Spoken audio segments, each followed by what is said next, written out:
it was really good, man. They put some spicy jalapeno coleslaw on top. And I'm a sucker for coleslaw. I love that shit. Yeah. But the po' boy was really good. The French bread was excellent. And I had like this banana bread beer by Wells.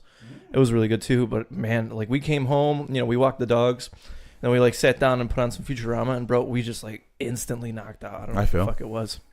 I feel. All right. So I want everybody on the pre-roll land to hear this. Oh, yeah. That's real good. That's real good. That's that's a toss up between Every Time I Die Is the New Black or that one Def Leppard song that I can't remember. Yeah, so I think this is the first time ever on podcast history we've indulged in alcoholic beverage while recording. Oh no, there was Midnight Meditations, but that doesn't count. But we were already fucking plastered at that point. We were blasted at that point. That is true. But I decided because why not crack open a beer, and I'm trying to go through this freedom of press because I want more. I'll tell you this, man. So this beer is it's a sour session made from black currant or currant, however you want to say it. Mm-hmm. I think this is a really like underrated fruit because I've had creamy currant before, and the way it was like a nitrous beer. So you like crack it open, it has like the, and you pour it out, and like the beer pours out, and then you get the cream on top, real nicely layered. It's a grape, right? I couldn't tell. I think it's more like a blackberry, man. I think it's in that family. It's like an offshoot of both, maybe. Maybe somewhere in the middle. I wouldn't call it purely grape nor purely blackberry, but somewhere in there. We're not fruitologists or genealogists. And I do advocate. We just like beer. Yeah, I do advocate this fruit in beer. I think it's a good fix. I still have my Jillian that I was gonna crack open after the Bears won last week. Oof, let's not talk about that. But yeah, that was a frustrating weekend, wasn't it? Yeah. But so I still have it. I remember I looked at the score. I was like, yeah, we got this in the bag. And I went to go take a shit, and I was like, wait, what the fuck just happened? Yeah, it is what it is. We had Maria Miguel over.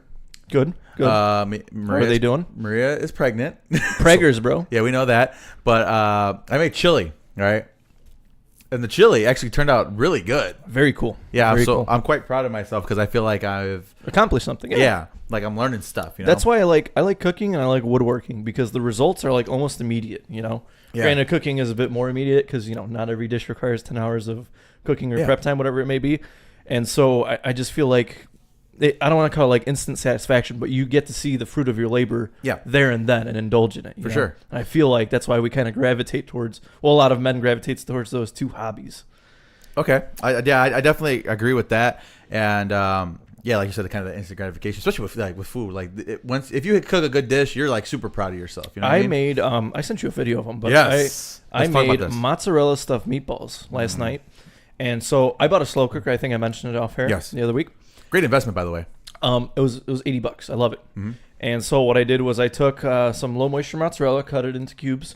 I got a pound of ground beef, a pound of Italian sausage, some eggs, some milk, breadcrumbs, salt, pepper, and some parsley. Chop that all up. What kind of breadcrumb do you use? For this one, we use the regular breadcrumbs, but the Italian ones would work just as well. Do you like panko? You gonna do the panko? I'm not too sure what panko is actually. It's like more like I think it's more of an Asian. Okay, like a little seasoned bread? Yeah, a little bit Asian season, but because we made homemade mozzarella sticks, and those are good. My only gripe was that we used regular breadcrumbs, and it would have worked way better with Italian breadcrumbs. 100%. Yeah. But yeah, we made. It's real simple. You just combine all those ingredients in a bowl, mash it up real nice to the consistency, form them up, and then you put the cube in there, and you make the ball around it. I think I made 15, and tossed them in the pressure cooker for 2.5 hours, and oh man, those bitches came out, and it was like oozing with cheese when you like. Cut into it. Throw that bitch in a fucking French roll. Mm-hmm. Oh yeah, man. They were like golf ball sized. I did buy a baguette, but we kind of cut it into small like little pieces, Yeah. But yeah, man. Maybe next time I'll get like a fatty like a hoagie roll and toss them in there. There you go. Now we're thinking. But yeah, that shit was good. Real easy, like 25 minutes prep time tops. Yeah, definitely. So the chili was the same way. Like it was more toss it all up and cook it. Mm-hmm. It was really good. But yeah, man, that was last week. But yeah, I have Jillian sitting in the fridge for a rainy day, I guess. So I guess we have to wait and see for that. Yeah, man, I love the Goose Island stuff. I haven't gotten a chance to get around to Lolita yet, just because it's so fucking expensive. Mm-hmm.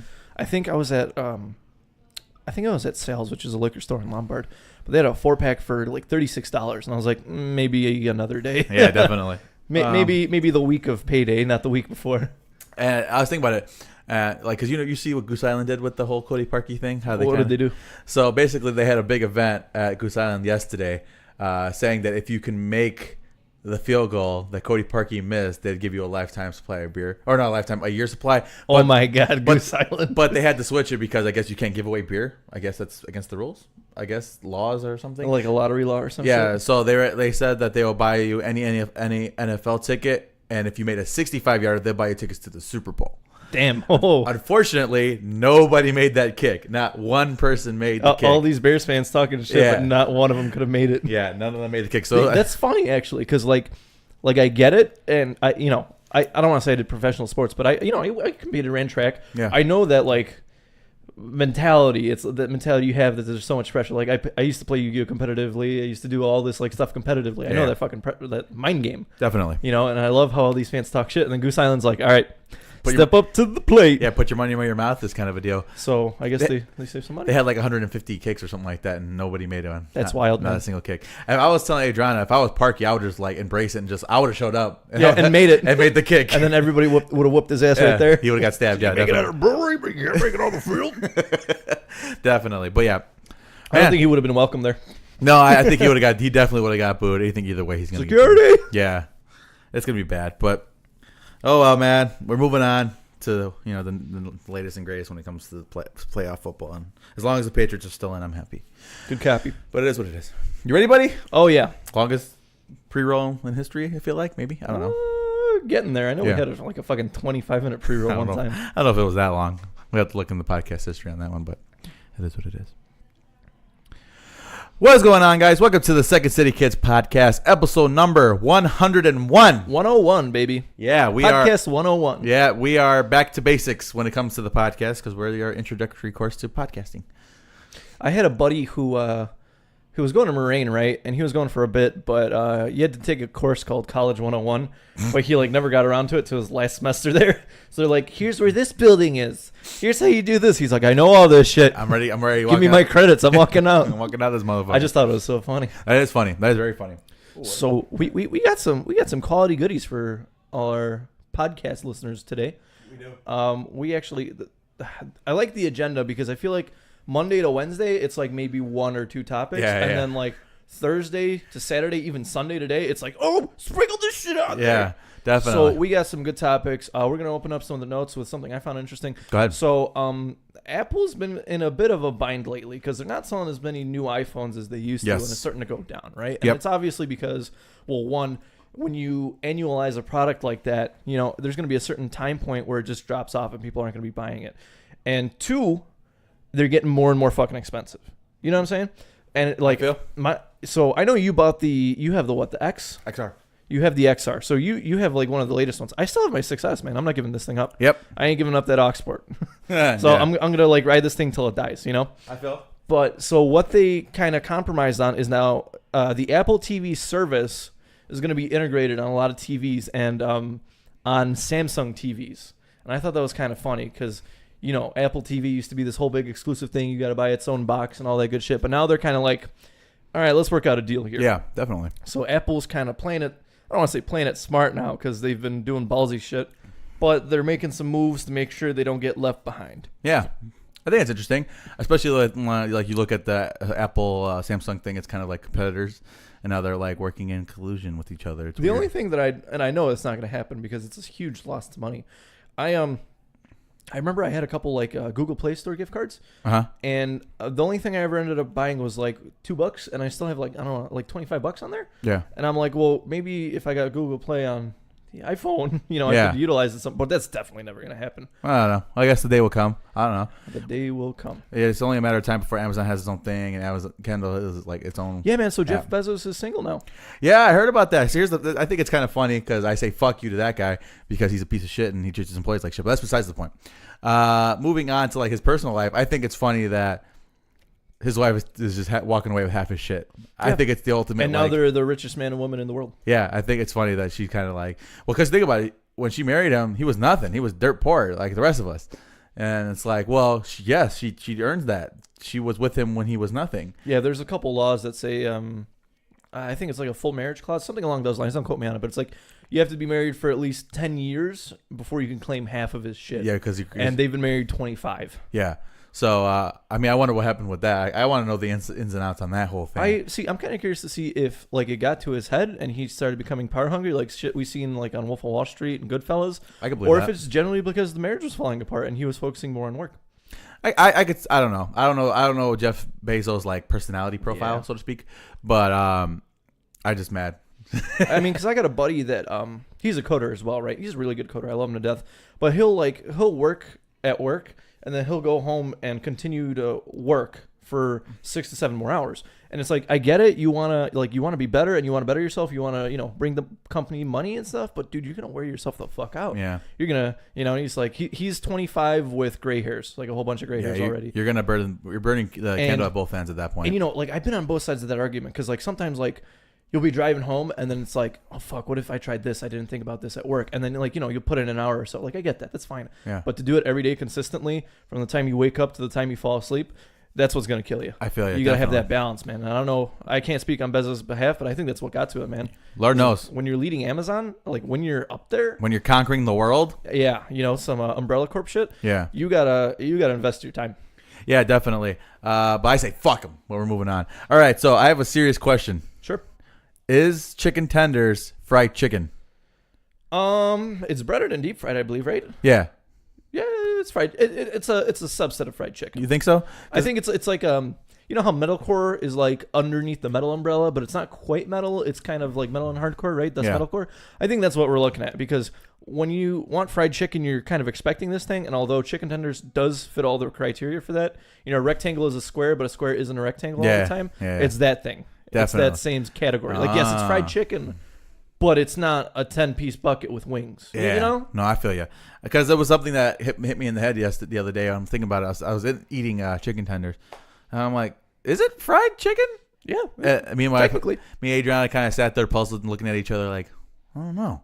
So I put it on Facebook and people are like, well, yeah, it's breaded. Like you said, breaded, put in the deep fryer. Yeah, it's chicken, right? Fried chicken, I guess. So yeah, I want your guys' opinion. Criteria, man. Tweet at us. It's our chicken tenders fried chicken. Our chicken tenders fried chicken. At Second City Kids. Yes, please tweet at us. I want to know what your guys' opinion out there on Twitterland. But yeah, so that's something I wanted to bring up. So that's an interesting point. Sliding around to the next topic. This is something that I put on the docket. Like 10 minutes ago. As we talked about it. So there was an article that came out. Again, I don't know how legitimate it is, but the fact that it came out is interesting to me. It says that scientists have worked on and created a cybernetic liquid metal.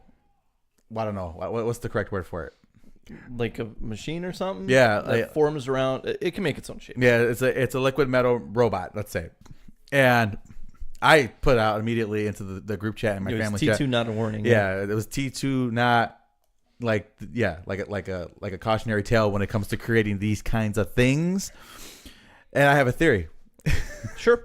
I mentioned it in the chat and I said my theory is that James Cameron is a cybernetic organism that Skynet said back through time. Okay, so let's talk about how we got to this conclusion. Yeah. So I sent you the question. Yes. I was like, I totally agree with the Terminator thing but my whole thing was like, I'm curious to see if they would have made something like this if it wasn't for the Terminator movie. Like, yes.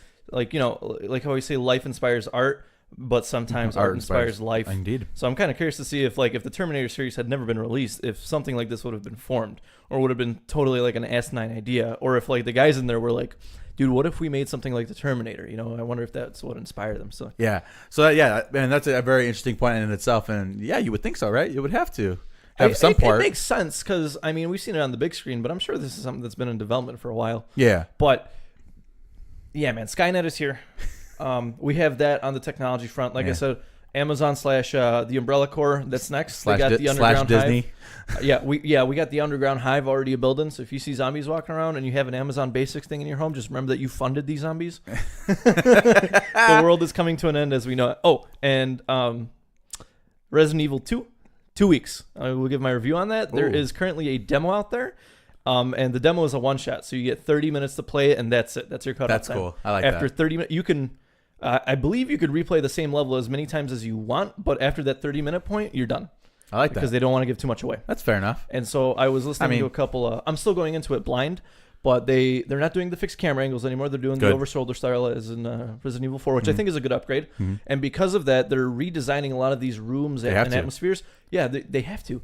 And the mentality behind it was it's still going to feel like Resident Evil 2. You're just going to notice some visual differences to accompany for the new technology and the the expectations. The advancements of gameplay. So I am super excited for that. Like I said, I quote unquote have it pre-ordered. I got it with my new graphics card. And so I'm excited to play that, and we will see. There's no quote unquote, Gabe. Well, okay, it's pre-ordered. You pre-ordered it. Yeah. Anyway, so yeah, James Cameron. He Back from the future. Yeah, cyber organism that Skynet sent back through He's time. not as big as he was in the movie. Well, definitely. I think he came back. He's like, yeah, I want Arnold to play me. No, but think about it, because the T1000 was the smaller guy in T2. Oh, yeah. Yeah, slim, normal guy. Uh-huh. Oh, the real Slim Shady, Yeah. please. Let's talk some movies. All right. I put together a list. All right, let me know. I know we kind of did album expectations last year, but I have a couple movie expectations, and I want you to gauge your interest from 1 to 5. 1 being... By the way, this whole gauging of the interest thing is going to be a big theme with this week's podcast. But cool, very cool. So 1 being no interest at all to 5, like I'm definitely going to see this in theaters. All right, so How to Train Your Dragon 3. 5. Yeah, I as well want to see that in the theaters. Maddie was like, "Oh, I'm okay if we don't see it." I was like, "No, I haven't seen any of them in theaters, and we're gonna go see this one." You haven't seen any of them? I hopped on that train super late. This wasn't something that appealed to me because I believe the first one came out in 2013ish, 2013, 14, and I was kind of on my like. I'm too old for that, man. No, not even that. I was just starting to get into like the weird deep shit movies that kind of inspired me to be who I am. Okay. And so I kind of put it back on the back burner, and I ended up loving the 2 movies, and I'm gonna see the 3rd one. This is our chance. So very 5 cool. for me as well. Captain Marvel. 4. 4? Yeah. I think that's fair. Brie Larson's our girl. I love her. Yeah, good stuff. The trailer was solid, but I'm going to wait for kind of, I don't want to say reviews. I'm just going to give it some time. Yeah, let it breathe. Yeah, let it breathe. Lego Movie 2. Have you seen the first one? I have. Did you like it? I like the Batman Lego movie. Lego Batman. Oh, you like that one awesome. More? Yeah, I liked it more. I'll say 3. Like a 3? Yeah. Okay, that's fair. Hellboy. You're hyped on this. I know you are. I'm a 5. Yeah, you're a 5. I'm more like a 2.5. I'm not crazy about it. You're not crazy about it? Well, I'll give you my review, and then you can judge for yourself. Yeah, I'll look into it. Maybe. We'll see. I know my wife loves it, so Lord knows we'll probably end up seeing it. Yeah, I'm hoping for the best. La Llorona. Like a 4 for me. Yeah, like 3, 4. We kind of discussed this, man. It's like 10 years too late. Yeah, definitely. It's that's going to be a new game 10 years too late. Yeah, right. The Avengers Endgame. 4. 4? Yeah. Good copy. You know my opinion. Yeah. John Wick Chapter 3. 5. Okay, good copy. Godzilla, King of Monsters. 5. Yeah, same here. When you said to go watch the trailer, I was like, fine. And I was like, okay, yeah, now we're on board. And the whole Mothra and King Ghidorah, all that good shit. The movie looks excellent. Oh my God, yes. And I love how, because I told Maddie we're going to go see this. Ooh, excuse me. Oh my God, the beer's getting to you, buddy. It's this coffee and beer, man. It's that combination. It's deadly. But I love how there's only one movie in this new timeline at the moment. So it's that, and let's jump right into the good stuff, you know? Yeah. Dark Phoenix. That's weird. It's a weird spot. I'll put it at a 4. I'm kind of concerned about this movie. Yeah. I do want to see it because I love the X-Men. You know my opinion on that. Mm-hmm. But I am kind of concerned. And I'm kind of interested as to why they didn't call it X-Men Dark Phoenix. Is this like a new branch, or what is this going to be? You know, because this is the first time they've done it in this timeline. It wouldn't surprise me if they're, instead of giving it the X-Men branding to have the confusion, if they're just going to name it like its own. Each episode or each movie is like its own chapter. So as opposed to having the kind of the overall like title, it's going to be like Logan, for instance, and Dark Phoenix, and maybe each kind of comic line has its own. Mr. Sinister will probably maybe be named one of them. I don't know. That's something that I would think. I think it's kind of a way to kind of differentiate it from the other stuff that they did. Right, previously. but I mean, I think it was expected from the Wolverine line, because it's been Wolverine, this and that, and then Logan, which is kind of the grown, mature, God of War 4 version of everything we've got. That's a great comparison, Gabe. Yeah, it really is. Yeah. I love Logan. That's a great comparison. I've spoken extensively about it. But I think it's kind of interesting because if you look at the main timeline now, it's X-Men First Class, X-Men Days of Future Past, X-Men Age of Apocalypse. And then obviously you got Logan in there. And so now it's like... There's a lot in between there. Yeah. A whole lot missing in between now. So I guess we'll see. Like I said, I'm excited, but I'm kind of worried. I know this one is going to be like a 6 out of 5 for you. Toy Story 4. 6 out of 5. Yeah. All right. And then the last one, Once Upon a Time in Hollywood. Oh, that's the the 5. Tarantino 5 as well. Absolutely. So fun little fact. This is just covering January to July. Wow. So in the first 6 months, we got a lot of, and I didn't even list everything. Like we got New Mutants, and we got a whole bunch. I just kind of cherry picked here. Very cool. And yeah, man. Oh, by the way, I saw the casting for It Chapter 2. Yeah. And my boy James McAvoy is in there. I really like him. Oh yeah. I like James McAvoy. Colin Firth and Leo, I would say, are like my top favorite actors. Fair enough. Yeah, I like McAvoy, man. He's got something about him. So where's Tom Hanks fall in your list? I really like Tom Hanks. I don't think I've, in regards to his movies, I don't think anything that he's been on is on like my top list, Okay. or at least my like top 5. But I really do like him as an actor. Yeah. And I think it's kind of circumstantial because I think his movies are really wholesome and excellent. And I'm sure once I see Mr. Rogers, he'll qualify on there, But it's just a matter of the movies he's acting in don't necessarily appeal to the movie I'm trying to watch. Yeah, you feel me? Yeah, definitely. That's fair. It's kind of like well, I don't want to compare it to Roseview because that album's fucking grown on me. But it's kind of like it's good. Yeah, it's really good. But sometimes I kind of want some grimy shit. Yeah, I would compare it like if there's like one of those critically acclaimed actors or movies that people really harp on. And I feel like it's not really your cup of tea. I always kind of put it in the Beatles category. Like I can understand the influence that the Beatles have, and I get why people really love it. It's just not mine. You know what I mean? That's kind of how. Did you have a Beatles phase? Out of curiosity, never. No, I had. My buddy was really big on the Beatles, but my household was Pink Floyd. My household was like, you grew up on Pink Floyd, Excellent choice. And so did you have like a as far as like things I grew up on? Oh man, my dad loved the Carpenters, man. My dad loved the Carpenters. Good choice, man. Good choice. My dad loved the Carpenters. As far as like rock, my mom loved Offspring. Offspring was a big. Oh man, I love those guys. Big influence. Growing up, Creed. My mom loved Creed. Big influence growing up. People say what you want to say about them, but Mark Tremonti is an excellent guitar player. You'll never take that away from him. Very cool. Yeah, stuff like that. Good shit, man. Yeah, I think everybody kind of has that coming of age phase where I don't know what to listen to. Dad, help me out or something. Yeah, definitely. Good stuff. So Tom Hanks and Offspring. And how did we get here? Let's talk some. Speaking about the Offspring, let's talk some stuff about the mid '90s. Okay, so this was a movie we spoke about, and I didn't give a review on it. We just kind of talked about Jonah Hill, kind of coming of age from actor to director. Yeah, and to a comedy actor, to bona fide A-lister, Oscar nominated to director. And I kind of mentioned this when we were talking about was it Halloween? Maybe it was Halloween where you're like, oh, who do you think can do like the funny role but also the serious role? And I said McBride, and I think I said Jonah Hill. I believe that's how the conversation went, right? Uh-huh. And then you were like, oh, Jonah Hill, blah blah blah. But then we saw this movie trailer, and you're like, you kind of called back to that conversation. You're like, you're right. So first and foremost, this movie is on Redbox, and so because we were at Julia yesterday picking up some baguettes, and I was like, yeah, let's see what they got on Redbox, mid '90s. So seriously, go do yourself a favor and go. Pay the $1.75 and grab this movie from Redbox. That was going to be my first question: is where do I find it? Because Redbox, because not on Netflix, not on Hulu at the moment. It's on Redbox. Let me talk a little bit about this movie. This movie, oh man, I don't even know where to start, dude. This movie hit me so hard because I can relate to almost every single thing that happened in it. Very cool. And we kind of spoke about this, how Jonah Hill kind of grew up in the same time frame we did. Granted, he was a couple years earlier, so he grew up in the actual mid 90s. We kind of came of age to tail end of mid 90s, early 2000s, right? But this movie is about 5 or 6 young kids who are skaters, and that's kind of their thing, man. They skate to get their stress out. They skate to get their feelings out. And one of them is like the new kid, and he like sees these guys. He's like, I want to skate. So he learns how to skate, and he starts hanging out with them, and they get themselves into a bunch of shit. I don't want to give away too much, but the premise is real simple. It's just a couple young guys. The youngest is, I think, like 12, and it goes to like 18. Okay. And they just skate, man. That's like what they do. Just that's a crew. their thing. They're just skater boys, man. Just bullshitting, skating. And wow, this movie was brutal in all the right ways. Okay. This is man, I'm like starting to water up. You got to sit down and watch this film. All right. I'm not going to give away the end, but dude, that payoff was so perfect. This movie encompasses everything it meant to be in like that MTV Jackass era. It encompasses everything it meant to be a skater in that time frame. It encompassed the 90s, man. It was so beautiful. So I was thinking about it because after you mentioned it, I'm like, man, what other movie kind of defines a generation and kind of brings together like a thing that kids. Goonies.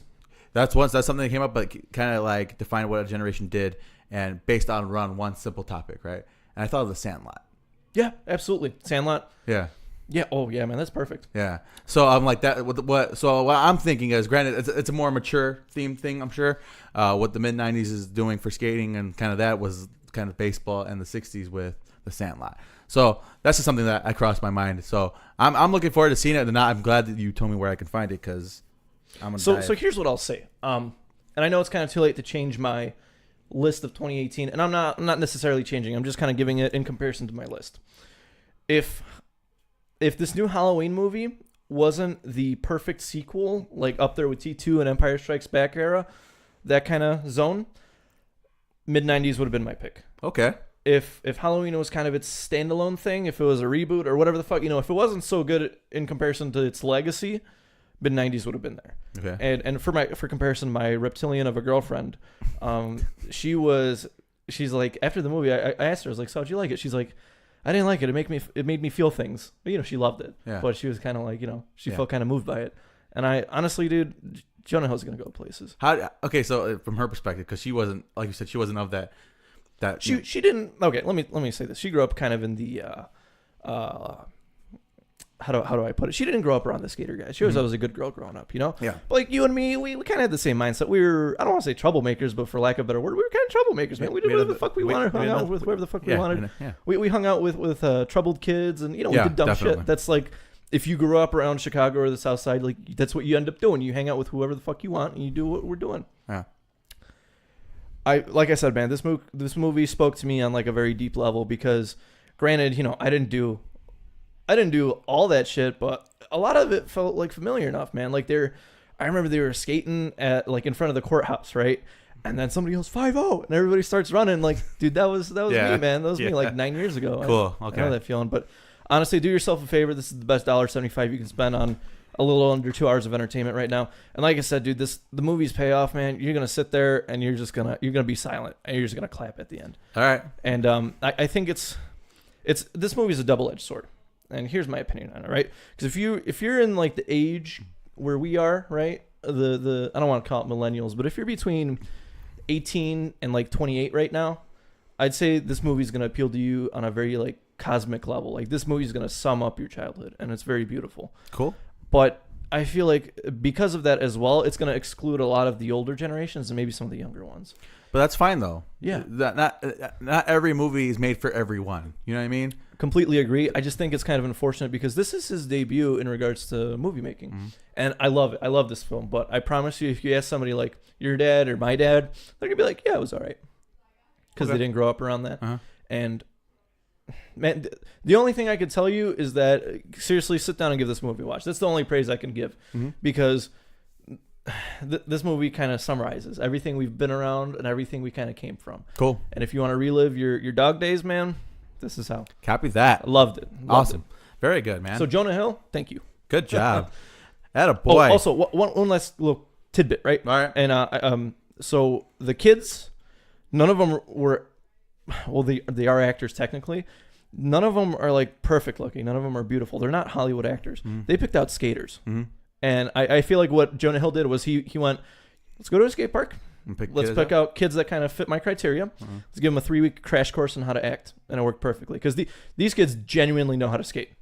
Oh, okay. So like some of the older kids, they know how to fucking skate, man. They're pulling those fucking shove-its and impossibles. And they're grinding away, man. And I think that was a really good choice. Because nothing feels fake. Everything feels so genuine and down to earth. I think it's very important for that style of movie you can feel the grit underneath your fingernails.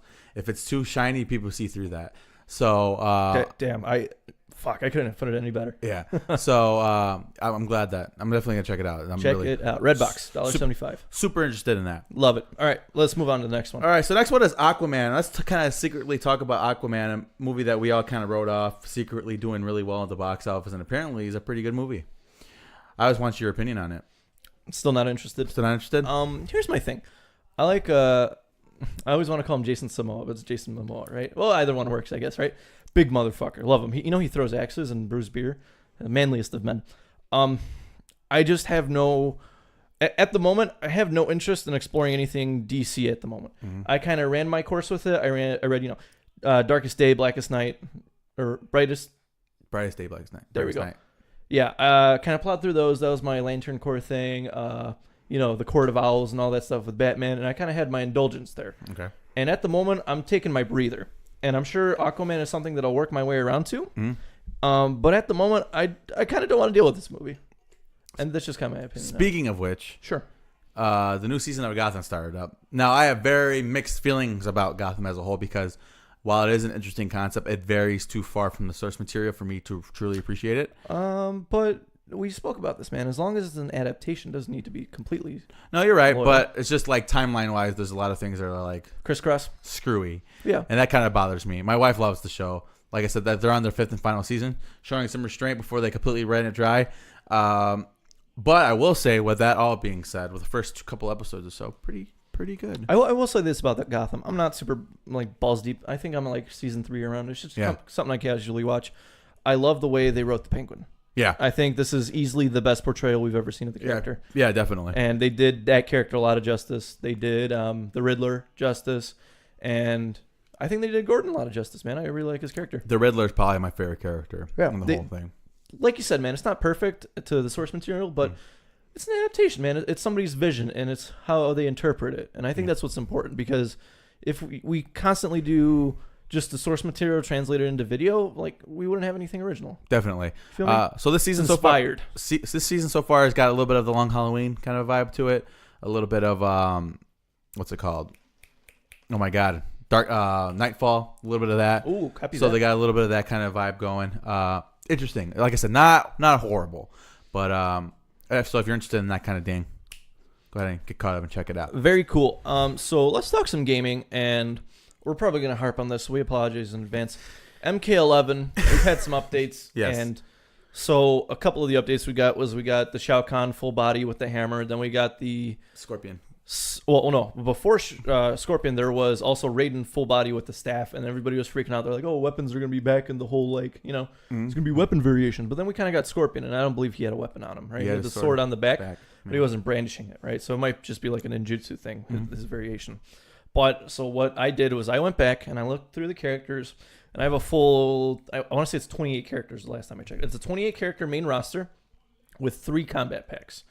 And here is my I kind of covered my bases, and they're gonna go. The combat packs are gonna be most believable to least believable. Are we gauging my interest in this, or you can give me your feedback. Yeah, I'm gonna kind of go in. Let me find my motherfucking. See, I saved some stuff on like my the notes app, and then some stuff I'll save in the Google Docs. I gotta kind of like browse around. I did have that problem too. Ooh, oh, that beer's speaking to you, huh? I love this beer. It's really good. All right, so here is my main roster, and we're going to kind of cover the necessities at first. Liu Kang, Kitana, Raiden. All 3 of those are going to be in it, right? Fair. Jade is my next one, number 4. And here's my thing with Jade. Where the fuck was she in MKX? Well, the story is that she went missing as a Revenant, which is very un-Revenant. Also, her ending in 9 kind of showed the new villain, or what we can assume. Yeah, definitely. And they mentioned her a little bit in Jade's and Katana's ending ladder and stuff like that next. Yeah, I think Jade's a solid pick. Katana's best friend. They're both Revenant. Bring back that fighting style, man. I just want that stupid lance, that stab and flip. I love that. Aaron Black, I would argue and say he's the strongest of the new villains. Easily. Well, I think it's fair. I don't even think he's a villain. He's just kind of in the between. He's a floater. Kotal Khan. Yep. He's kind of. I liked him. I didn't love him. I think he's kind of a necessity at this point. I think we need more of him this week before we just determine. And I think we need to flesh him out a bit better instead of being like, because where did he come from? We don't know where he came from. We never. He just kind of he showed up because he wasn't in the old timeline, obviously, and in the new timeline, like you said, he kind of just came out of the woodwork and was like, I'm Kotal Khan. Excuse me. Yeah. Yeah, I'm Kotal Khan, because they needed to fill new character slots. So I'm here. Yeah. And we kind of need to flesh this character out a bit. I agree. I think Aaron Black's on a good standpoint. We need to have him kind of be a little bit more decisive. I like the mercenary side of things, but he kind of needs to realize that dimension or realms are at stake here. I kind of need to pick a side. So we're kind of got to flesh him out a bit. I think he could definitely kind of fill that old Scorpion role where Scorpion was kind of a tweener. But he kind of had his own motives.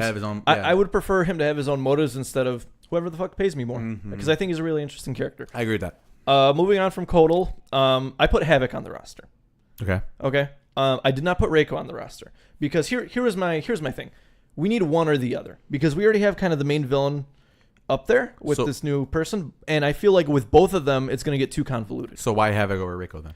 I picked Havoc over Reiko because I picked Havoc's counterpart in the main roster as well. And I feel like Havoc would make more sense in this because it's kind of this, what we can assume is like an elder god, right? Taking the role. And Havoc, is, like you said, man, he's the wild card. He's kind of out there. And I don't think it's quite time for Reiko to shine yet. And I think the next game, I know.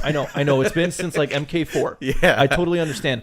I feel like it would make more sense in MK12 where he's like, where it's like Shao Kahn's been gone for, what, 30 years now? Shao Kahn's been dead for 30 years. Oh, yeah. And Reiko is finally like, I don't want to say hitting his prime, but he's like, all his enemies are dead. Melina's dead. Kitana's dead. You know, just supposedly Havoc's that, like, all his main opposition is dead. And he's like, I'm going to bring back the reign of Shao Kahn. I am his true successor. Brotherhood of Shadows, may they kind of take over and that was the kind of my realms. mindset because I had Havoc or Reiko on there. And I kind of finally made a choice. I was like, we're going to say Reiko because he doesn't deserve to be a grade B villain. He deserves to be a grade A villain. And I think Havoc would make a good sub-boss. Not a good main boss. And like I said, we kind of have the main boss kind of out there at the moment. I think Havoc would work better in this because we get to revisit the character, we get to revisit the design, and I think he's going to be super fun to play with. I like the things that you say. Keep it going. So yeah, like I said, I love Reiko, and he was my initial choice. I was going to say Havoc is going to be DLC at best, but we're going to... I flip-flopped. All right. After Havoc, we have Scarlet. Okay. And I kind of want to see... Scarlet is a character I want to see more fleshed out. She was a rumor, came to actualization in MK9. She's made of fucking blood, bro. Her fatalities are totally fucking wacky. And she doesn't have a master anymore because Shao Kahn's dead. Her and Ermac and like Reptile and Melina, I guess, because there's still like another Melina, right? Because there's in the Shao Kahn's flesh body, yeah, bits. the flesh bits, yeah. They all fit in the same kind of conglomerate. They were all creations to serve Shao Kahn. What if they had like an alliance between all of them to kind of forge the realms how they see fit because they don't have a master anymore? There you go. And Scarlet, totally badass character in MK9. Granted, she was DLC. I want to see more work done to her. I think she's interesting, and I think if done right, she could have excellent motives and be a good support to the main story.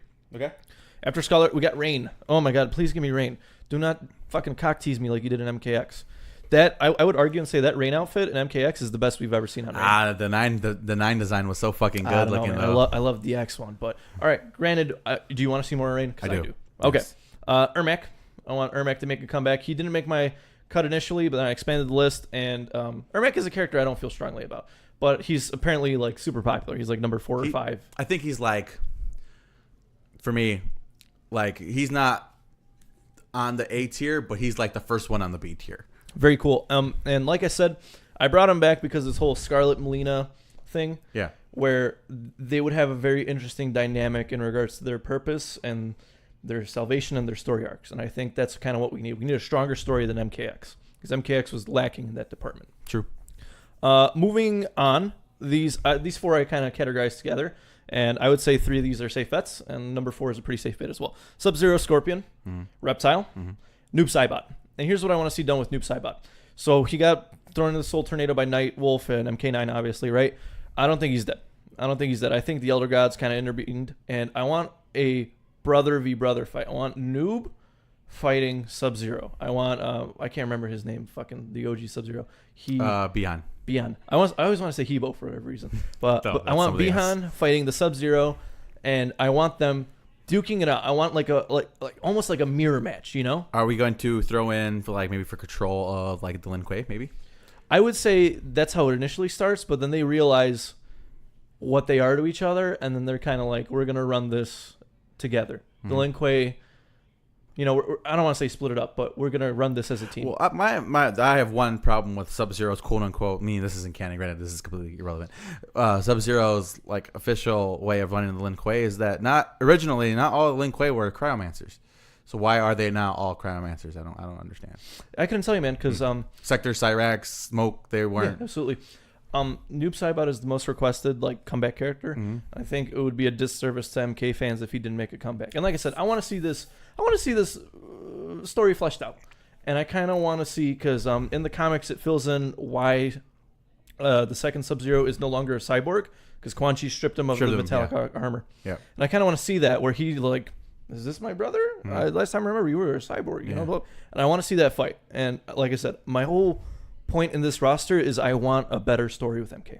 Okay. So those are my 4. I think those 4 are pretty safe bets. Fair. I think they're all safe bets. Moving on, these next 5, 6, 7, 8 are going to be safe bets. Cassie, Jackie, Kungjin, Takeda, Johnny Cage, Sonya Blade, Jax, Kenshi. I think all those are safe bets with the exception of Kenshi. I don't want to see him go, but I kind of understand that he's... Did you hear the rumor that Sonya is being played by Ronda Rousey?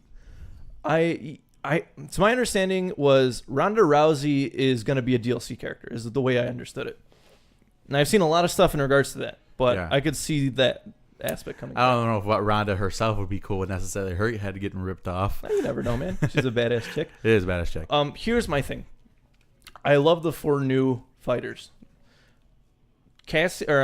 Sonya and Johnny Cage, their story needs to come to an end. And I'm not saying kill them. You can retire them. Jack's retired technically, right? Yeah. And I'm not saying kill them. You can, because it's Ed Boon and he does whatever the fuck Ed Boon wants to do. But bring their story to an end. They're getting old. We've had them since we've had both since MK1. Yep. Yeah. I think it's maybe time to put them on the back burner and, like I said, flesh out these 4 new fighters. They're super interesting. I love them. And I kind of got back into relearning Takeda and blah blah blah. Okay, so moving on from those 4, 6, 8, Kung Lao. I think Kung Lao is a staple. He's kind of getting stale too. Mm-hmm. Maybe try and refigure the character, give him some more story.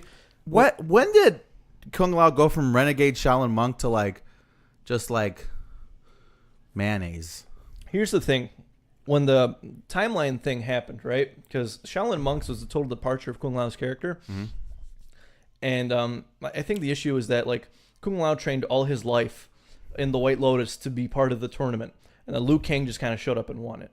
And he's like, dude, I just wasted my whole fucking life. There's this kind of this resentment. Yeah. What I want to see, because they're both Revenants right now, right? Yeah. Wow. Liu Kang is and Kung Lao. What I want to see is them kind of... Fight for the Nether Realm?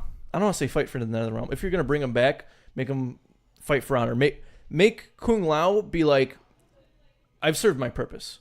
You are clearly the better fighter, even though I've wasted my whole life fighting for this tournament. A lot of shit has happened. I was a Revenant. We're back, maybe, right? I want to see Kung Lao go, it's up to you now. Mm. And if they're Revenants, then sure, do the dark side approach to that. We're like, you're a piece of shit. No, fuck you. You're within 10 feet of me. Do you feel like they kind of painted themselves in the corner with the whole Revenant thing? Yes and no in a lot of ways. I think having them as Revenants is a really safe way of, well, shit, man, maybe they might come back because in the new timeline, there's time travel. We can go back before Quan Chi, did all this. I think it was a very safe way of approaching it, and I don't like that because Mortal Kombat is not a series that plays... I don't want to say plays footsies because we play footsies whenever you play a match, but it's not a game that beats around the bush, and it takes serious kind of leaps and bounds, and it's ballsy. Look at Deadly Alliance. They kill the Earthrealm fighter. Yeah, they kill Liu Kang. Yeah. So what they did was that they're like, we're getting some series fatigue. What are we going to do? Oh, yeah, let's kill Poster Boy. Yeah. And everybody was like, what the fuck? Yeah, I remember. Everybody lost their mind. Remember the intro cinematic? Everybody lost their mind. Where he grabs his head and you're like, oh, bro, Johnny Cage, Sonya Blade, Jax are all going to come out and fuck him up right now. And then it's going to be like snaps his neck, dead. That's pretty Comes hardcore. Back as a zombie. Uh-huh. I think we need to go back to the ballsy approach. Okay. Who did I leave off on? Kung Lao. Kung Lao, yeah. Sorry. I need his character arc to end, and I need something satisfying. Because fun fact, I've mained Kung Lao in every single game except MKX. He was my go-to. And now I'm kind of, you're right, he's mayonnaise. I don't really see an appeal behind him anymore. Yeah, and now that he's a Revenant, he didn't really get any showtime as a Revenant either. Yeah. He's bald too as a Revenant, which is weird. Go ahead. Yeah. I love his gaucho costume. Yeah, that was really good. Yeah. So moving on from Kung Lao, I don't want to say the new Earthrealm Defender, because Raiden still is technically. But I need Fujin. We teased him in MKX, and he's kind of the next step up. I believe he trained under Raiden, if I'm not mistaken, too. We need Fujin. Bring him back. He was, what, an MK Armageddon only? Yeah. Armageddon and 4. That's it. Armageddon and 4. Bring him back. Super interesting. Technically, he was in Mythologies, too. We're not going to get into that. Yeah. Bring him back. We need him to be a part of the main cast right now. He needs to be on the forefront of Earthrealm. And he needs to fill the spot that Raiden is abusing. Okay, and that's my opinion on him. I think Fujin is a relatively safe bet. Okay, because he makes sense. He was an MKX. Please bring him. And here's my last character. Whenever I bring Havoc in the equation, I always bring this character, and I think it'd be a very interesting dynamic with Hotaru. So as we know, hear me out. Here's my perception. Right, Havoc is Chaos Realm. Hotaru is Justice Realm. So we're kind of balancing out here. Order.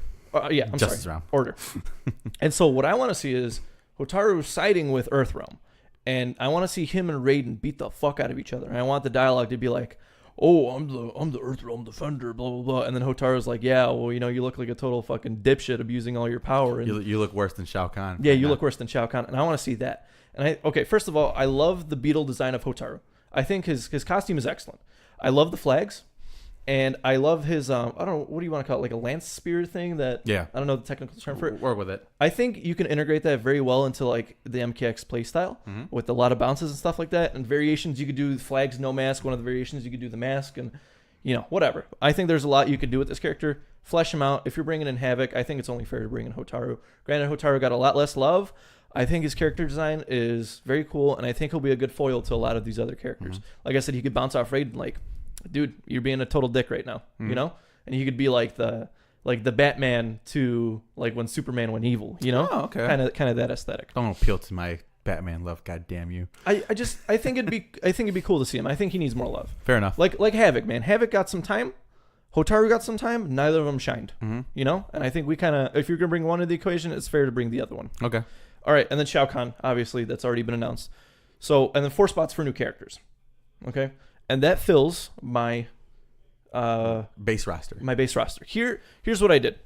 I had 4 on here that didn't make the roster cut, and they didn't make the DLC cut. So here's what we're gonna do. What was MKX missing? What was it missing? What do you mean? As far as what? All right, I'm gonna say this. MKX is missing secret fights. Secret fights used to be a massive thing in the Mortal Kombat series where you'd be like, oh, you got to do this and that. You remember Reptile? You remember the Reptile fight in MK1? It's like, oh, you got to get a double flawless when something flies over the moon. You got to enter this combo. You remember that? I remember that. Here's my 4 secret fights, and we're going to bring them all back as Revenants. Cabal Striker, right. Nightwolf, Quan Chi. All his secret fights. And I think that's only fair because I would say Cabal and Nightwolf are kind of fan favorites, and maybe even Quan Chi. Yeah. I think it's only fair to bring them back as secret fights. Maybe not, like I said, they don't quite qualify on my list for full-blown characters, fully fleshed out. Yeah. Bring them back as secret fights. That's the least you could do for these guys. Okay. All right. Now let's get into the combat packs. I got some interesting stuff for you that you may or may not like. Combat Pack 1. Serena, Sindel, Buffy Ann Summers, Carrie White. Okay. What'd you think? All female. Interesting. Yeah, that was kind of my motif for this. All right. Okay, cool. Yeah, I like that. I think Serena's a very interesting character, and I think Sindel only makes sense because she was the Revenant that talked the most in MKX. Yeah. And she needs to make a comeback, bro. They did her character a total disservice, and with the whole katana ruling Outworld. Netherrealm. I'm sorry, I get my realms confused. Netherrealm. I think it only makes sense to bring her mom into the equation. Okay. And then I think Buffy Ann Summers is a very interesting choice. Cool, yeah. I think it kind of fits the aesthetic. Yeah. And if you want to bring Buffy, bring some hype behind it, put her in MK, man. You know it'll fit. Yeah. You just got to get who was it? ABC that had the rights, or no, TNT. I don't know. If it's TNT, we greenlit. And then Carrie White. Yeah, come on, cool. bro. That's very cool. Come on, bro. Should be Ermac. Just have her take place at Ermac. Yeah, right. Just a smaller hitbox Ermac. Combat Pack 2. Chameleon, Reiko, Myers, Pennywise. Chameleon, Reiko, Myers, Pennywise. Chameleon with the C. Okay. You love him for some reason. Who? Chameleon, yeah. I think it'd be an interesting idea to bring him back. Okay. And a lot of these other characters, I was like, when kind of scouring through the lists and stuff. Combat Pack 3. And you'll see why I put this one on here, because she's kind of low, very bottom of the barrel. But you'll see. Frost. She was an MKX. Maybe give her a little comeback. Is it Natara? Are you going to have Natara on this list? Yes, Natara. But wait. And then directly after Natara, Blade. Okay. Let's bring Wesley Snipes in here. And then Pyramid Head. Okay. Pyramid Head's kind of cool. And that's my main roster, secret fights, and my 3 combat packs. Okay. That's kind of cool. And like I said, it went from like most believable. I say the first 2 are pretty believable. I think you could toss Buffy in there. I think Carrie's less believable. But 3 was totally just like shot in the dark. Yeah. And the only reason I put Natara on there because I was like, man, I need Wesley Snipes in an MKX game. I like that. That's funny. Yeah, that's not a bad list. She's also like the only vampire in the MK series as far as we know. Right? Yeah, right? I think so. Yeah, man. So that was kind of my little MK roster. And yeah, man, you guys are gonna be hearing a lot more about it. That's cute. Yeah, man, get used to it until technically the reveal is later this week on the 17th. So full reveal, yeah, next week. The Hill Community. Or this Thursday. Yeah, the whole Very cool. I'll be streaming it at work. Yeah, the whole community event will be happening. So we will be recapping that, and then maybe we'll take a little break from it. I don't know. It really depends. Yeah, we'll see. We'll see if this game gets my pre-order or not. I want to see some gameplay. All right. So let's talk Bungie and Activision. So I guess Bungie and Activision are no longer working together. Bungie decided that they didn't really like the direction that they were going, and decided that they were going to take Destiny and go home, so to speak. So let me preface this, right? Bungie's always owned Destiny, except Activision's just published it. Yeah. And so what has happened now is that Bungie said, we're taking our toys, we're going the fuck home. Yeah. Granted, your house is nicer, and you have a lot more toys and a lot more friends to share it with, but these are my toys, and I don't want you ruining my toys. That's what they did. So they're going to self-publish. It's going to be a bit rough. Oh, they're self-publishing. Okay. I guess that's the idea as of right now, because they haven't partnered with anybody else, and I think it might be a good idea for Bungie to self-publish, because they could take whatever creative leaps and bounds they want with this franchise. Now it's theirs. If they run it into the ground, it's nobody's fault but their own. Yeah. And so I think it was a pretty ballsy move, because Activision's fucking massive, man. Yeah. And a ballsy move, but I think it'll pay off. I think with that implies to me that Bungie wasn't even happy with the route that Destiny 2 took. And who knows how long like this was been working behind the scenes, where they're kind of like, I don't like what they're doing. Ballsy move. Yeah. Ballsy move. If, like I said, man, it's clearly the writing team has a vision, and the creators have something in mind, and they said we can't do this with Activision on our back. Yep. And this is, I feel like this, the year for gaming in regards to 2018, 2019, I feel like a lot of it's going to be big moves, with the Sony not being an E3. Now with this, I feel like a lot of companies are going to start kind of, especially being a little bit bolder. Especially with a lot of these AAA titles going like hitting the dust. Yeah, Bungie isn't some fucking indie game. Yeah. It's a AAA title. With Fallout 76 getting critically panned, and yeah, let's not talk about Fallout 76. Battlefield 5 flopping. Flopping. And Black Ops 4 slowly dwindling. Yeah. A lot of these AAA things are going downhill. Yeah. So we will see. I think it was a wise move on Bungie's part. Due to decisions directly responsible by the publisher too. All these things. Well, maybe not so much Fallout, but like, as far as Battlefield 5, this gets still continued backlash from what they did to Battlefront, and obviously the Activision. Yeah. Well, at least Destiny and Bungie were kind of in a position where they're like, well, this is still technically ours. You may be getting royalties and stuff off our product or our IP, but like things like the Star Wars IP and Battlefield, that's technically EA's shit now. That's the shit, because they'll buy up a lot of smaller studios, and they're like, this is us. Yeah. And then their game flops, like Titanfall. Like, it was a great game, but it flopped. The numbers didn't hit till like later in the life cycle. Yeah. And they put that game between Black Ops 4 and Battlefield 5. They put it right in the middle. Yeah. It got Dark Knighted just like Hellboy did.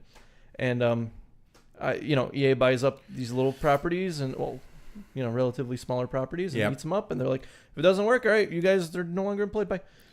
Yeah, that's weird. And this IP is getting tossed on the back burner for a dozen years. Yeah, until somebody else buys the rights for it. Welcome to gaming in 2019. Yeah, it's true. Okay, so I kind of had this cross my mind. I feel like it'd be a bit easier for you. What is the lowest sum of money that you would give up your handle for? Your gaming handle, your Twitter handle, whatever it may be.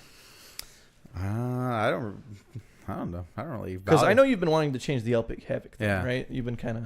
Yeah. I mean, if somebody really wanted it, you could have it for $20. Very cool. If somebody really wanted it. See, now mine, I'm on the other side. Mine's a lot more personal. Know, this is my nickname, and I feel like if somebody was like, "What is the sum of money that you would give this up for?" I think for like everything inclusive, I wouldn't settle for anything under $20K. Because here's what I figured. Right? And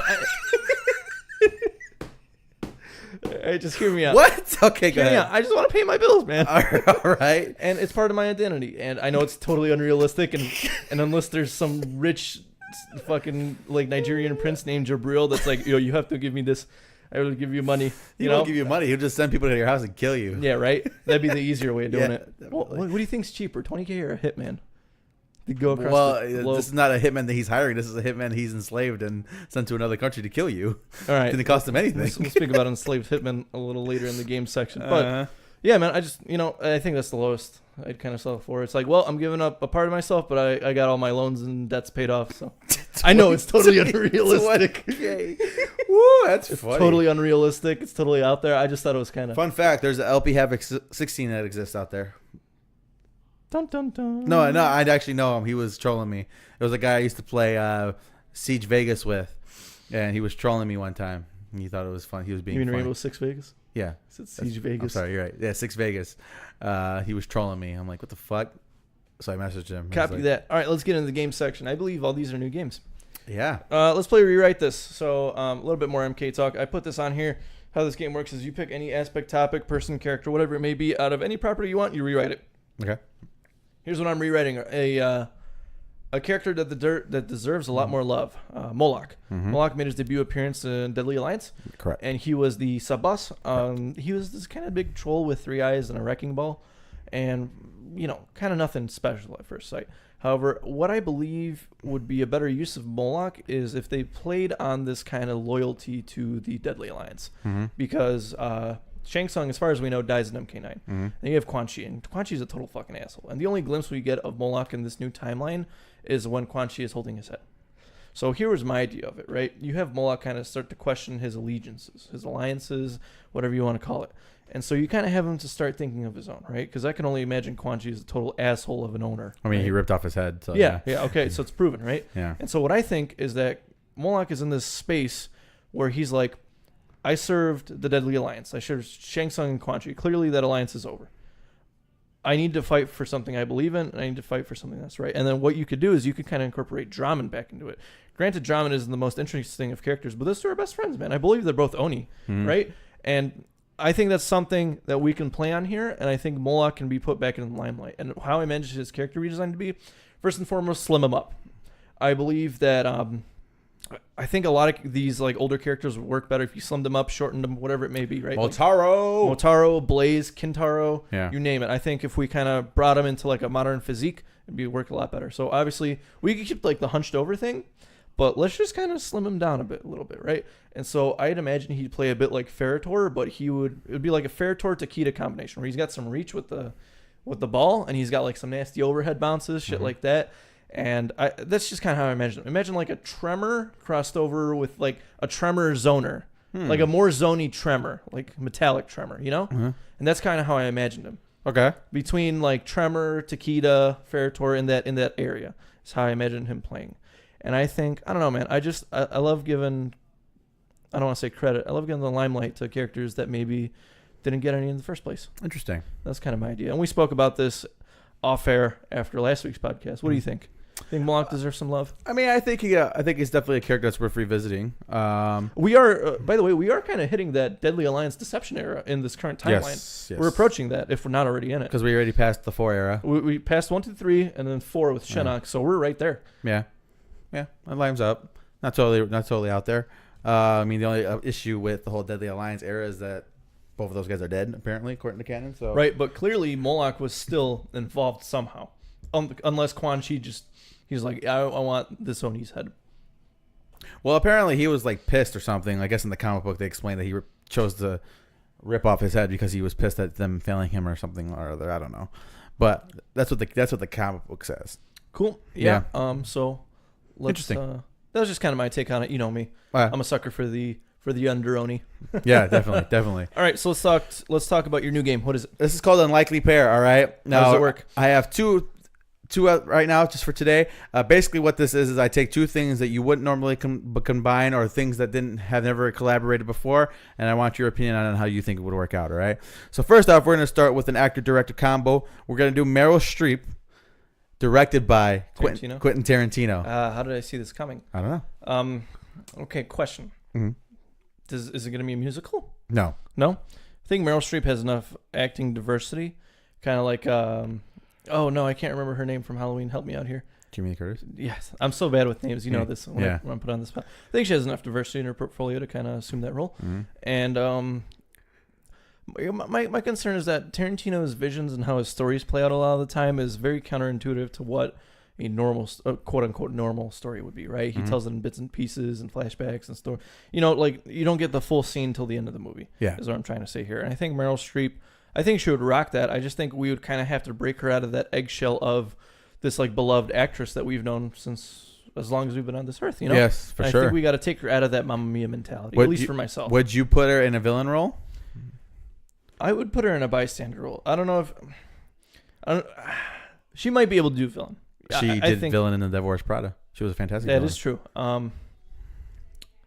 I think she could do it. Yeah. Like I said, it's really dependent on the direction Tarantino wants to do. Okay. Because, yeah, I mean, if she's proven herself in that movie and Mike Hranitza was like, yeah, bro, let's name us after that. And then they're like, oh, shit, that doesn't mean what we thought That's not what it was. Yeah. That's not what it was.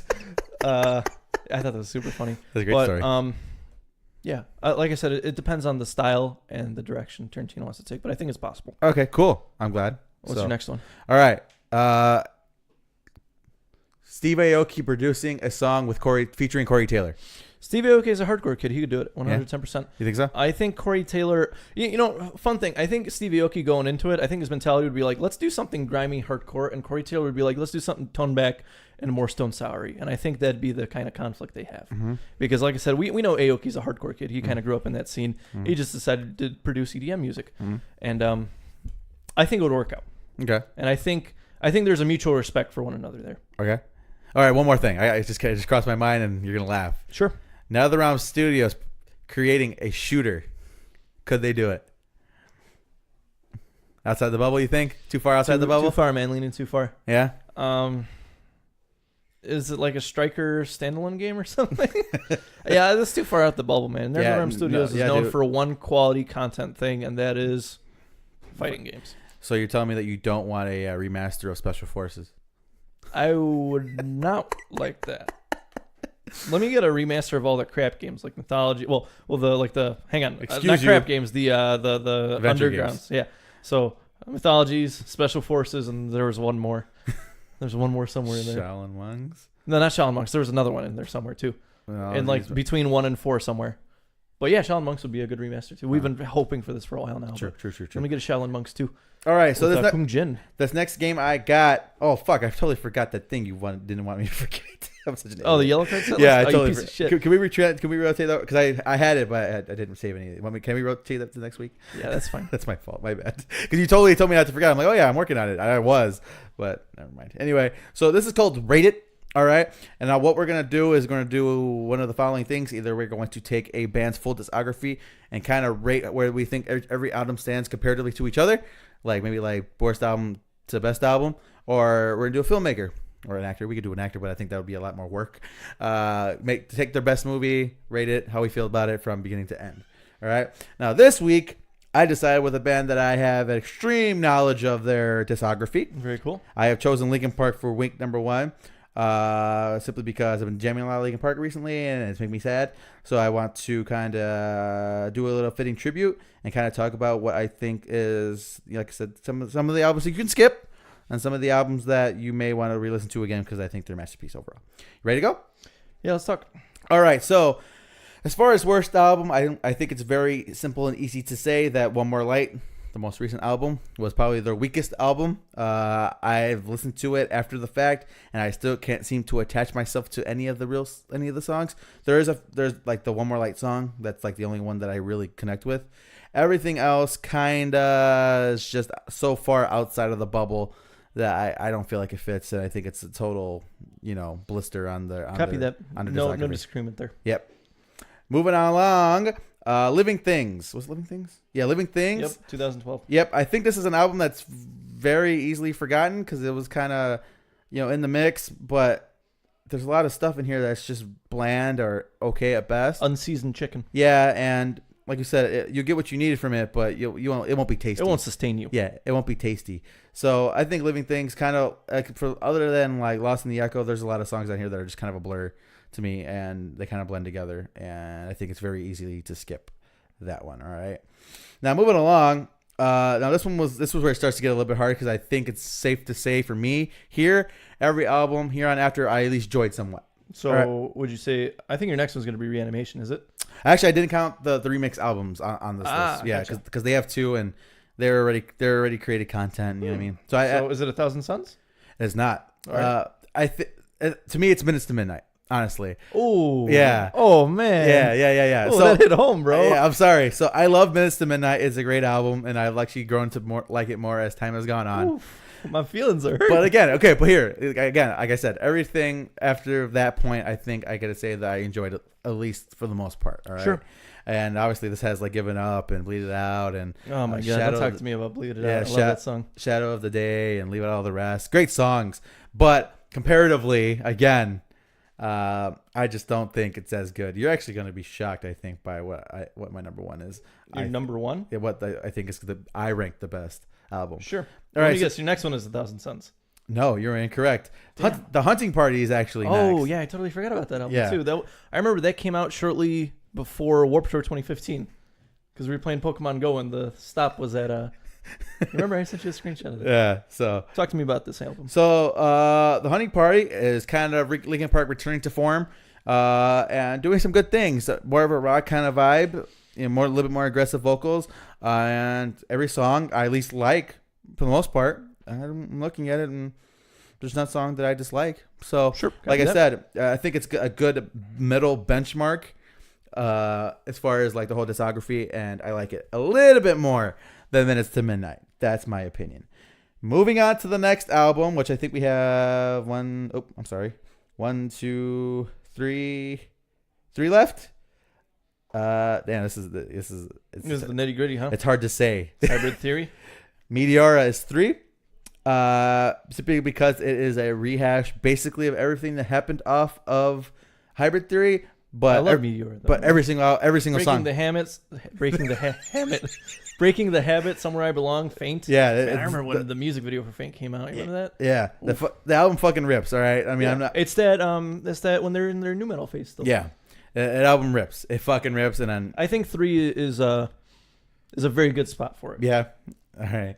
So I love the album. Most songs, like I said, I pretty much enjoy every single song on here. Again, this is all personal preference, ladies and gentlemen. Number 2 is Hybrid Theory. I love Hybrid Theory. Formative album, changed my life. I've harped on it previously. I don't need to go much into it. So, 1,000 Suns. Number one is 1,000 Suns. To me, it is the ultimate package. It's a little bit of everything. It's unique. It has that weird synthy kind of vibe they went through, but they also kind of have those hard edge rock songs on there as well. Also, aesthetically pleasing. I like a lot of the artwork that came along with it. And live, it was a fucking banger. It was face melting. So that's what I got as far as, and then they had all the interludes and stuff that kind of added a little flavor and the little sauce and the added some undertones. icing on top of that cake. Very cool. I love it, and to me, it's still my favorite Linkin Park album. They're very hard to beat. I like how you had 1,000 Suns like right near the bottom. But hey, man, we differ. It is what it is. It hits me in all the right places, man. Good copy, sir. Yeah, that was a very compelling overview of their discography. Yeah, and I look forward to playing this game next week.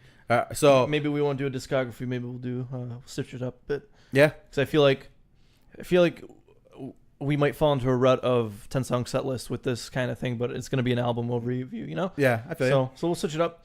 And then, that's the last of the games. That's the last of the games. So 3 new games. I'm hoping they stick around. I think they're fairly interesting. We got some solid talking points in there. Yeah. Perhaps next week we'll do a band that we're both more familiar with, because I kind of fell off after the 2012 era, after Minutes to Midnight. I didn't really keep up with Linkin Park. That was like 2007, but okay. Was it? Yeah. Or, maybe it was the album after that. It was.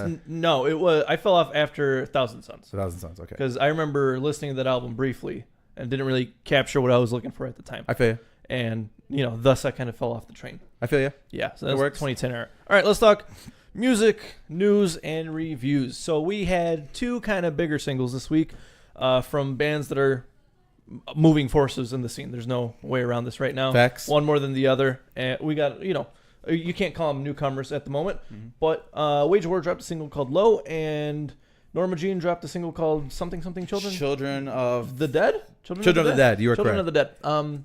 Talk to me, because you said you got some strong opinions on these singles, and I wasn't too sure what you were getting at, because I was kind of drunk. Yeah, so... yeah, like you said, let me start with Norma Jean. Norma Jean, their last Norma album, Jean's not even the same band anymore. They're not. They're very far from where they were. That's a good thing, though. I think it's a good thing. Norma Jean's last album, which was Polar Similarities, I think. 2016? Yeah, it was a fucking hell of an album. I believe it was one of your honorable mentions as well. Yeah, it was a dark horse that year, and it was really good, right? And now I am happy to report that they are going down the same path and continue to write some good music. I think they've gotten better with time because I think some of the earlier Norma Jean stuff was noise just for the sake of being noise. I feel I would put earlier Norma Jean in the same category that Dillinger Escape Plan was, but toned down a lot of the aspects that what made Dillinger great. I would agree with that. I think that's a fair assessment. It was violent. It was noisy. It was in your face. But it was just that. It didn't take that to another level. I think outside of the live performance, I don't think it translates very well out, in the CD. Sure. On the listening format. If you're not seeing it like right in front of you, then it doesn't have the same kind of grasp. But they did a great job with this new song. I like it. A little repetitive, but hey, it's an opening single. Usually those are. It was. I thought the single was okay. Yeah. I think it was a bit safe. Mm-hmm. And like you said, it's the same of what they're doing on the last album, which isn't an issue. Mm-hmm. And we'll kind of talk about this with the Wage War single. It was a safe bet, and it was a quality song. Mm-hmm. It didn't woo me. It's something I'll maybe bump a little bit more. I think they're due for an album, right? It's been 3 years. So we should be, I would say summer, but I don't have anything official to base that off of. This is fair. Yeah, so I enjoyed it a lot. I think they're going to do a good thing. I'm really looking forward to this new album. Cool. I think it's Let's talk about the Wage War single. What did you think of it? Moving on. Okay. I think they have officially entered that Bermuda Triangle of metalcore bands. Is just like, okay, go ahead with I Prevail and all those type of bands. Okay, yeah, that's kind of rough. Let me talk to you about this. Okay. Because I'm a little bit, I don't want to say more lenient. I'm more open to what they're doing. Okay. I think their sonically, they're doing the same thing Wage War has always done. They're doing metalcore essentials. They're hitting all the buttons. They're not doing anything special, which isn't to say it's a bad thing. We kind of spoke about it. It's generic metalcore. I do enjoy Wage War, and I think the best aspect of a lot of their songs is the lyricism and the writing. I feel like the writing pierces through a lot of the other things. Yes, they have breakdowns. Yes, they're grimy a lot of the time. Yeah, they got them lows, they got them highs, they got them cleans, nasty guitar riffs. I really like the songwriting in this song. I don't love much else about it. Mm-hmm. I think... I don't want to put it in the same vein as this Norma Jean single, but in very much the same way, it's a safe bet. And there's nothing wrong with liking Wage War. Sometimes Wage War is a very safe bet, and it's something maybe you should show somebody who's transitioning into the metalcore scene. Because they got 2 albums, they've been very consistent, and I promise you, this third album is going to be the most consistent metalcore band in ages. Right? The new album's heavier, slightly by like an octave. And that's my thing. Instead of chug chug, it's chug chug chug chug. It's an extra 2 chugs and a little slower tempo. Yeah. And that's my thing with Wage War. I don't think there's anything wrong with this single. It's a very safe bet, but I think the lyricism is just a step above what everybody else is doing at the moment for Wage War. Okay. And I've met these guys. They're really cool guys, really nice. It's just a matter of they're playing it safe, man. That's my thing. I think they could go above and beyond. I really think they can. They've shown that. They're at that level, and I feel like they're afraid to kind of overachieve right now. I think they're playing below their. They're like that student who's like floating between a B and a C just because they do the bare minimum. Yeah. When the teacher knows that you could easily have an A in this class, and I feel like that's what they're at right now. One of my teachers said one time when I was in school, he's like, if you had to write 3 words to get a C or 5 to get an A, Jacob would write the 3 words to get a C. And I think that's where they are. Like you said, I think they're playing just maybe a step and a half down from where they're capable of. And like I said, man, Wage War is a band that's, like I said, going to be the most consistent band out there. And this is a safe single, and I like it to an extent. I don't love it. You know me. I've been kind of in the grimier stuff lately.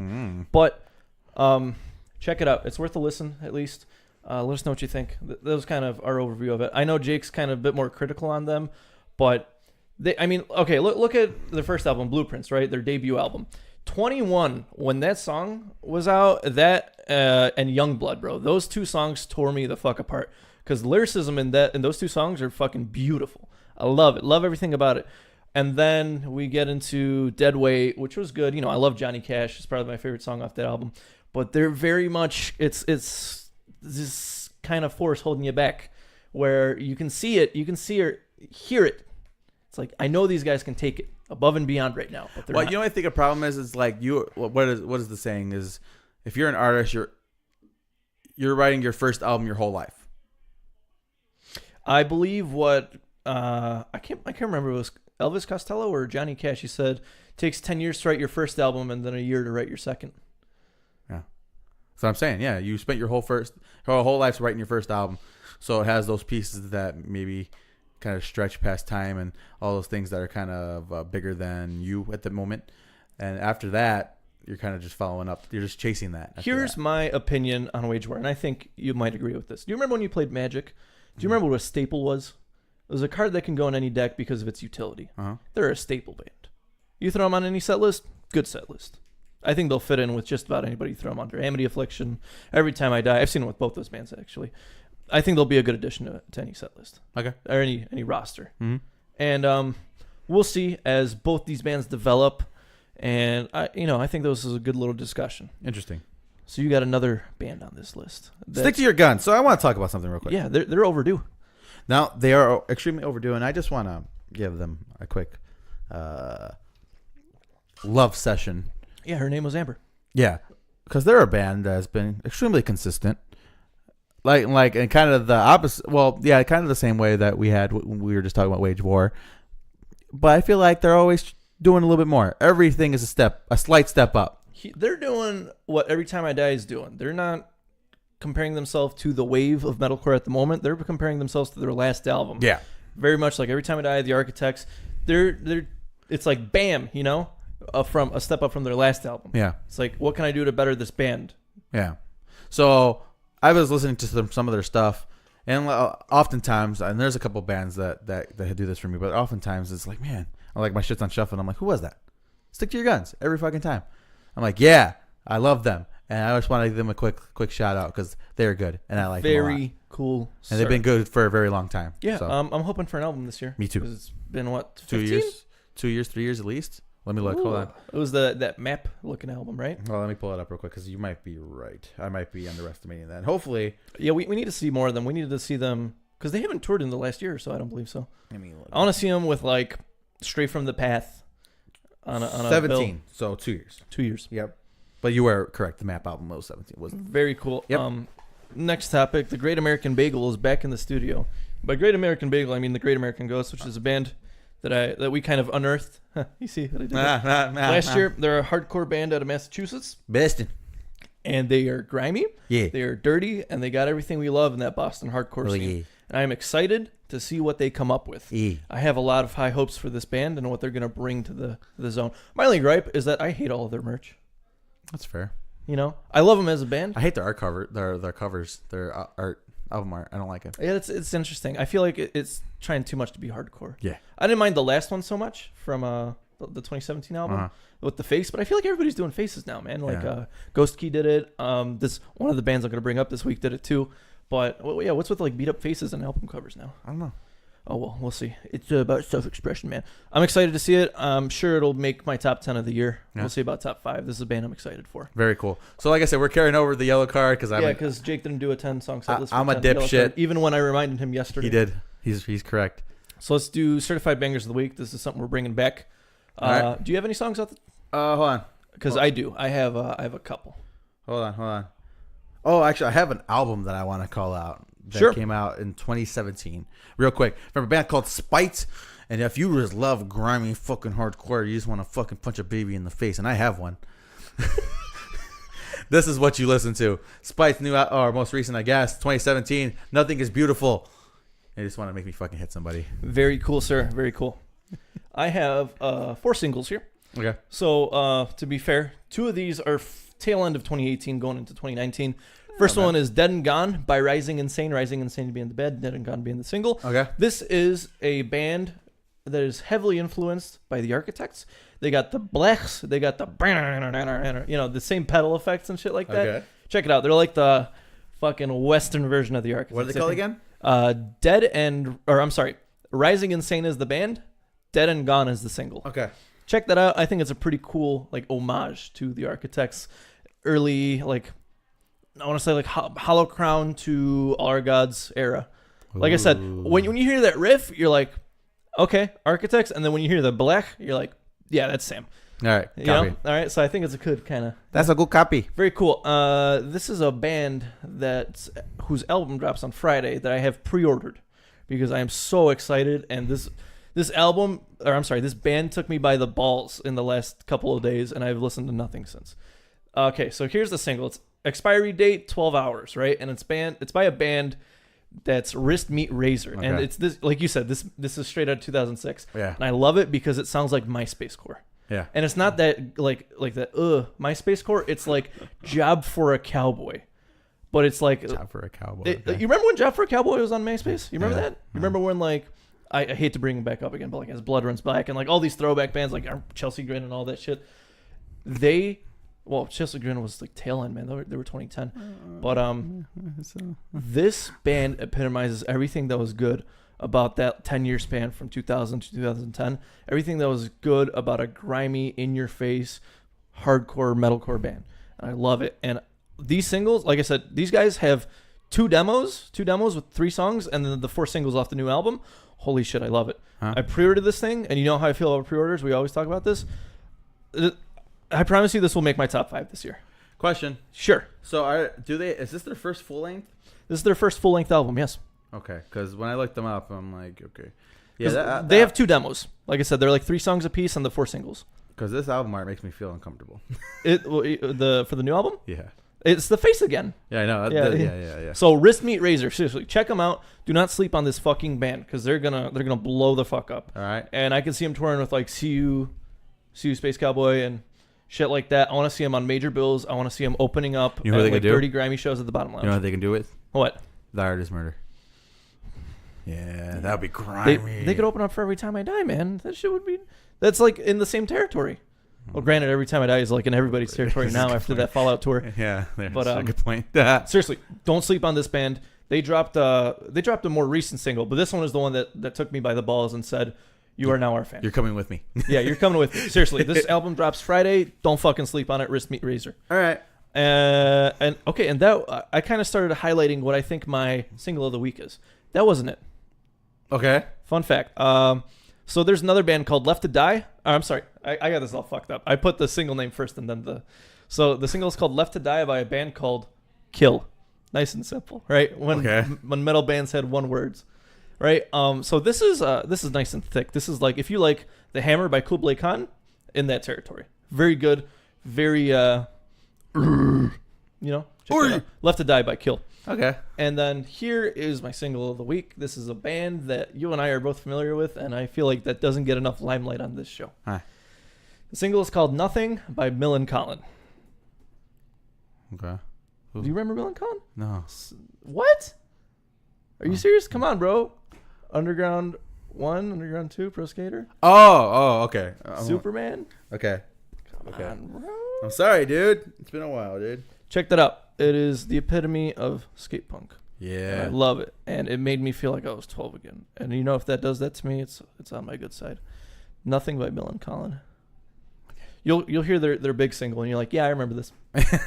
And you remember skating through the hangar and shit. Copy. Yep. That is my single of the week.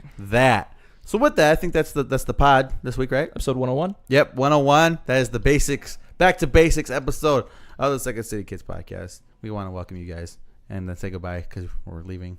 We ready to welcome you. Yeah, so you can go ahead and like us on all the usual channels such as iTunes, Spotify, Google Play, Google Store, Friendster, MySpace, Facebook, all that good stuff. We are there. You can go ahead and leave a like, friend us on the Slipknot forums. Right. I'm still a maggot. No, I was gonna say I am a dead member of the Linkin Park Association forum. So if you want to go ahead and hit me up on there, I think last time I checked, I still have like my BioWare account when they still had their forums up. I think my last name on that was TDWP Jacob. I think if I remember correctly. I'm gonna have to look that up now, and I'm curious. Let's see. So edgy. Yeah. I love it. It's like LP. I had the roots below and branches above as my profile. The album cover or the album cover? Yeah. So the album cover. Anyway, you can go ahead and like us on those usual channels. Go ahead and leave a like and rate us on iTunes and all that good stuff. And we'll see you guys here next week for next episode 102. 102. Approaching 105. Yeah, we are trucking along to episode 200. Slowly but surely. Yeah, we'll be there within 2 years, I think, probably. I think that's reasonable. That map hands out correctly. But But until then, me and Adam actually have discussed getting the sports show off the ground starting next week. So I'll probably do one day with him and the next day with you. But until then, we will see you. And what's the thing I say, Gabe? Deuces. Oh.